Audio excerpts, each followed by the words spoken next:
Fala galera, tudo bem com vocês? O Niang participou do penúltimo episódio do Plat Chat, e durante o programa eles analisaram a Loud, Fúria e a 2Game, que mudaram seus elencos para o próximo VCT Américas. E dessa vez, os casters gringos chamaram um caster brasileiro para fazer parte da conversa e trazer uma visão mais próxima do cenário. E legendamos esse trecho aqui para conferirmos, mas antes já deixa seu like nesse vídeo, confere se tá inscrito aqui no canal, e se liga nesse recado bem rápido. Toda season tu treina, fala que nessa vai chegar no Radiante. Aí tu e teu Du decidem jogar e o histórico fica como? Parecendo aquele mar vermelho. Toda temporada é a mesma palhaçada e não muda nada. Vocês dois ainda são dois pinões. Mas relaxa, o Vavá Academy é a ferramenta que vai ajudar vocês a subir de elo de verdade. Lá você tem acesso a aulas completas, dicas específicas para cada agente, até para os que acabaram de lançar, e um coach radiante particular para corrigir cada erro que você comete. E campeonatos semanais com premiação para você colocar tudo isso em prática. E o melhor, 2 assinaturas saem pelo preço de uma. Faz a meinha com seu Du e bora lá parar de passar vergonha. Hey Niang, how you doing? You good? Hello everyone. I'm good, and you? Yeah, good, thank you. Good, thank you. We've been looking to have somebody on to represent... Who actually knows what they're fucking talking about. Yeah, exactly, for a long time. Do you know what you're talking about? I suppose we should have asked. Yeah, I know. I was reading the Run show, so I would do my best to try to express myself in English. So thank you very much for inviting me. It's a huge pleasure to be here. Yeah, thank you for joining us. Really appreciate it. Sometimes we can definitely get lost in the midst of what's happening, because Brazil has such a like you guys have a ton of reporting and podcasting and interview content that all just lives within the Portuguese scene that sometimes we can't like tap into very well. So it is good to have a little bit more insight there. But feel free to ask me anything you guys want to know. Let's move on then to another team. Let's start talking about some of the Brazilian squads, because they've made a lot of changes. So first off, Loud. So Loud had a really unusual move. What the fuck is going on? A strange move, isn't it? So they have dropped Vinny, Tuiz, Dejazine. They seemed like they were really struggling with like who should be calling for this team. I mean, I kind of want to, before we even talk about the new players, because the new players are, at least Robbie is a bit weird anyway. Loud are a legendary roster. Absolutely legendary team. They came in to Valorant with an amazing team that was kind of like, who did they snipe? Do you remember this, Niang? That roster with like Aspas, Pancada, Sadak, Sasi, that was going to be going to a different organization. Was it MIP or something? No, it was going to be MIBR back to that time. Yeah. Bro, can you imagine how different that would be? I mean, like, incredibly different feel of the orgs. But this year, Loud are in their first year where it feels like they're having an identity crisis. And they've moved away from Vinny as they call her and picked up Robbie BK, who played for Gentlemates. And Minnie, what was your assessment of Robbie BK when he played in EMEA? There was a lot of hype for him because he's like this charismatic leader who's got big muscles and shouting on stage. And then Gentlemates were playing quite good. And then he could fight you, yeah. And Gentlemates were quite good at the time, and then Gentlemates dropped him, and everyone was like, what the fuck are they doing? And it kind of felt that maybe Mini was the secret behind the success to some degree, and we didn't really get a good read on Robbie BK. So it's like really hard for me to give anything here. Like he has all the kind of personality traits of what a good leader should be, but I don't know anything apart from that. He also was one of the most wildly inconsistent performers. TMV, give me a breakdown of that. Oh, he's just one map. I'm top fragging. I'm the god. I'm the best player in the fucking world. I'm standing up. I'm popping off. We take a 5-minute break. I come back into the server and I'm pooping my pants. I don't know what's going on. I cannot find a kill anywhere. What is going on? That was Robbie BK. It was absolutely bizarre to see like some of his performances of just like one map I'm popping off, and then the next map I'm dropping no kills. And I guess that's like, the whole point. What, you think he fits Loud because he's just gonna be completely up and down? That's the whole point, because why is Loud trying to change the whole communication, bring some new players and a new coach to put everyone to talk in English, but at least he should be the fragging IGL that Loud seems to need. And I don't think he is the fragging IGL. So you will change the communication to Pancada communication in English again. He didn't play it very well, was playing in Sentinels, but we can understand that he was playing Sentinel on that time. But Luke Shaw didn't know how to communication in English. So I think Loud doing this kind of move rosters is creating a big issue inside the team.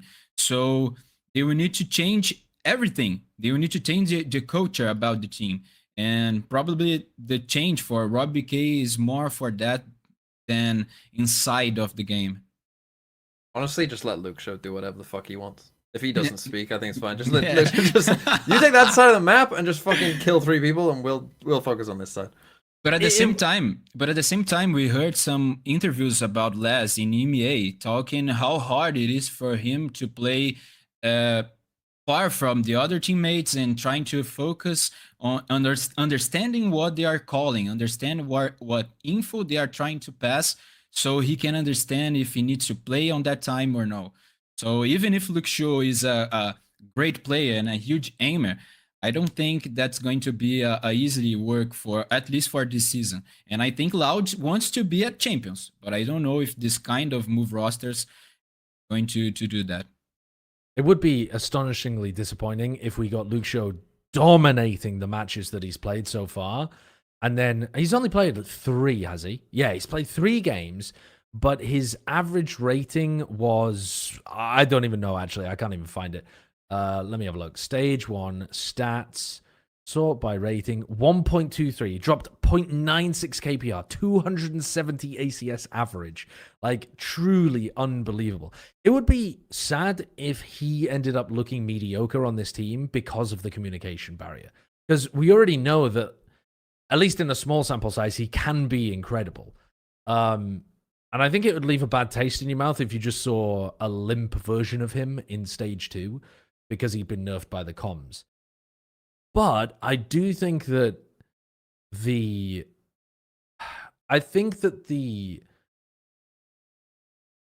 version of the team that you have now,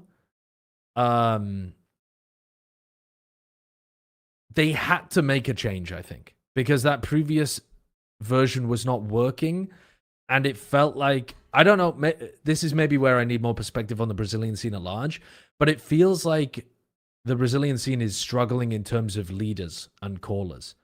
That's true. And so if you run out of those people, you're going to have to end up going English speaking, or at least, you know, branching out to some degree, maybe picking up people from LATAM and hoping that they can learn Portuguese, something like that. Yeah, sometimes I think that Loud is trying to do what MIBR did, trying to find someone outside from Brazil and fit him in the team and trying to create a new way of playing in the Valorant meta and everything else. I thought you meant But picking you're- up Aspas. I was gonna say that'd be a good idea. That'd be a good idea. I thought you could meant- be that could solve all the problems, I guess. I but- thought you meant losing for 3 years. But at the same time, I think you are, to be honest, you are really right on that point, because we are lacking of IGLs here in Brazil. And that's also the point that I guess Shao was trying to bring Urango with him, because he played together. They played together. But I really don't think that IGL was the problem of that Loud, because they seem to understand everything they need to do. But when they are inside the server, someone was doing something that he don't need to do at that point. Even if Tuis was playing Sentinel and sometimes dying at first or don't understanding what the time you need to play, but sometimes Pancada doing the lurker for the last 10 seconds of the round. I guess even with Digizin doing the awesome job being duelist, they are, even if they are speaking Portuguese, they don't know how to positioning in the spike site and everything else. I think there was some problems about understanding how to play Valorant, not only just understand how to shut caller. Yeah. Understand? let's go to Furia. So Furia have also even more than Loud, completely retooled their roster. They Excellent. only kept Heat, and they fully dropped Prize, allowing him to go wherever he wanted, which is back to 2G. We'll talk about that in a sec. But then they, as restricted free agents, now have Khalil, Havoc, Rafa just basically on the bench, and Poe? I can't even remember how to pronounce the guy's name. Pio, the previous head coach as well. So now they've got a completely different team. They picked up Tuis from Loud, and then they have Loss, who I guess is this is the new Les but playing duelist. I don't know. So they have Loss, Urango. We have Heat, less at Tuis. home. Yeah. And Waddy is their coach, right? Because they have oh no, sorry. I'm losing my mind. They didn't announce it yet. The team who's going to be playing the VCT Americas. Right. But right. we will have a championship, a tournament now this weekend, and they announced the team. I guess it is right below the link you are seeing. So they played the EWC with this team you are saying, but the team that they must be playing, the VCT Americas, is not that team anymore. So why is that? Do you know? Are they just experimenting? Is it visa issues? Do Visa they not really know what issues. they're doing? Right. Visa issues, but Furia didn't announce it yet. But Okay. at the same time, they will be playing this championship right now this weekend. So I guess if you look inside Valorant, they're also the team who should be playing the VCT Americas Stage 2, and is that team. Basically, Heat, Tuis, Pala, and Urango. And also with Urango, there's some problems with this team, because there are a lot of younger players. Urango, basically, and Pala didn't have much time to develop the side of the competitive side, I guess, because basically he's 18 years old, I guess, and Urango is 20. Urango is the youngest IGL we have here in Brazil. But at the same time, you have Pala, who could be, I don't know if he could be close to Aspas, but he's very aggressive. But sometimes he needs to play more with the brain, I guess. He gets very punished when he was playing to MIBR last year. Mm. Yeah, I mean, those memories of MIBR have gone almost entirely out of my head, to the point where I couldn't even remember that Pala had been in the league before. Yeah. MIBR is just such a forgetful team from the 2024 season. But what do you feel about this team then? Do you have much hope for them? They've been losing a lot. They're not this roster, but the org as a whole. It's been rough to follow Furia over the years. I do, and that's all because of Shao. I used to be coached by Shao, and he coached galleries also. So I guess the work he did with Luke Shaw and Sato could be a great start to do with Basic right now. So he understands how to deal not only with the youngest players, but understand how to get the best of the current meta. So Pala should be playing more with Yoru, or sometimes playing with Basic playing with Yoru, I guess, because Shao, I do really like how Shao understand the Valorant way to play. And with that team, the only problem, I guess, is that they should have some mental issues, I guess, mental problems. I don't know how to say it, to be clear, to be honest, but I guess they are very young. Basically, didn't play it 1 year on the tier 2, and now he's on tier 1. So that could be the major problem to me. Yeah. But I do think that the project for Furia is not for this year. At least from what I saw and what I heard about Furia, they are trying to build the roster for next season and trying to develop the players. However, Loud, instead, they are trying to go to champs right now. And that's, for me, it's a big win for Furia. Trying to develop the team, trying to get them the best conditions they have. So even if they don't play very well right now, I don't think they will do much change for the future. Yeah. Yeah, it's a very different outlook, isn't it? Now, one of the teams that has to play for now, though, is 2G. So they're the Ascension team, like we've talked about with the other Ascension teams that we've discussed today. They got to at least make playoffs, which gives them a chance at playing in Ascension, if not make it to champs. And I mean, making it to champs at this point is like, well, that would actually be unbelievable. Well, if they G2 have already made champs, so they'd actually have to finish higher than G2. Well, yeah, they'd literally have to make the finals. They couldn't do it on champs points, I don't think. I think they'd literally just have to make the finals. But they'd still be playing in Ascension if they made champs but did worse than G2. So they have to like guarantee stay in the league 100%. They have to be better than G2, who have already made champs. Right, they have to go to champs and outperform G2 at champs. Right. Yeah. So best case scenario, they're going to be playing. They're playing in Ascension, hopefully for them. They at least need to go to the playoffs. Yeah. Because otherwise they're going straight to the VCB. Okay, and so that really like simplifies things, I think, in some sense. But their whole year was a weird one because one of their best players, their best player probably, was underage and wasn't able to play until this month, I think, isn't it? Has he just turned 18 or is he just about to, Spike? Yeah. No, he already turned 18. Right, but pretty recently, wasn't it? Yeah. June 2nd. Oh, right, so it was 1 month ago. So about, 29 days ago, something like that. He turned 18 and one of the problems is that the rest of the roster didn't survive Spike returning. Like Zap just went down in flames, couldn't handle it, I guess. And then Prize ended up going and becoming a mercenary for a different squad. Now he's returned back to the fold like the prodigal son. What do you think this team has a better chance now, or if they had kept the original roster with Zap? For me? Yeah. I do think they have the more opportunities right now. Also, if you look to LZ stats, he was doing much better now than he was with Zap.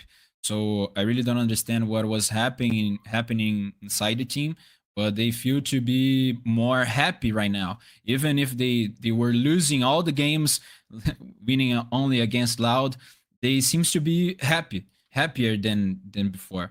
I understand that is a huge difference. You didn't have your IGL, but at the same time, Spike changed everything to me, I guess. Because when you have Spike Zin and Silence playing their best, and not only Spike Zin playing Neon, but also Spike Zin playing KO and helping Silence to be the greatest duelist, playing Jet and everything else, I guess the structure was going to be more precise inside the 2G playstyle.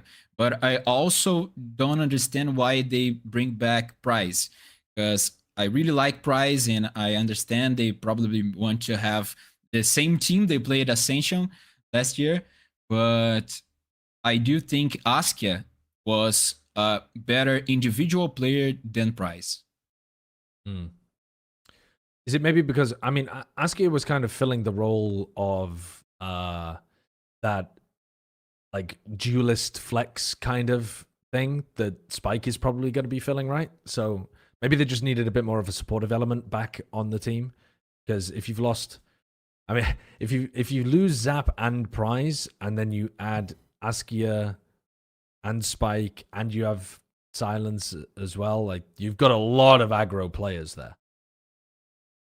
That could be a problem, but I do think that the way that Askia plays and the way that I saw him with the players, I guess he was going to be a great player for 2G. But at the same time, I understand they should want to have what the feeling, the friendship they have at the Ascension time. The brothership. See if they can make brothership.